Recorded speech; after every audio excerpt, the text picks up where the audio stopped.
New this morning, many people set goals and think of ways to kind of challenge themselves a little bit. And for Lafayette resident Mike Bristol, the challenge was taking a nearly 2,200-mile hike across 14 states. Get this, in 6 months.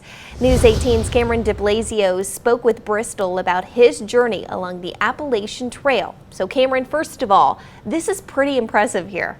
Yeah, and Marley, a pretty rare accomplishment too. According to the Trails Conservancy, only about 1 in 4 people who attempt to hike the entire trail actually complete it. Now, when someone mentioned the idea to Bristol a few years ago, he says it was the exact kind of epic journey he was seeking. Bristol is originally from Missouri, but lives in Lafayette now and is the CEO and founder of Uplink Communications. He completed the trail, which stretches from Georgia all the way to Maine, in 6 months, beginning last April and finishing in October. He recently spoke about the journey during one of Greater Lafayette Commerce's Strategic Insights events. Bristol says the idea of going on this hike was a treat at first, but ended up being much harder than he ever imagined. Still, he says the difficult moments never came close to matching the rewarding ones.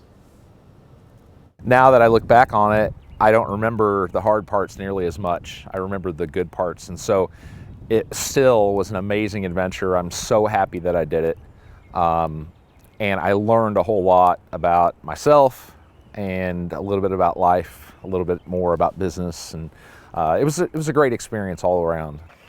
Now, as for his next adventure, Bristol says he hasn't quite decided yet, but he does have an eye on the Triple Crown of hiking. That includes the Appalachian Trail along with the Continental Divide Trail from New Mexico to Montana and the Pacific Crest Trail stretching from California to Washington State. Now, according to the National Park Service, fewer than 200 people have ever completed all 3 of those trails.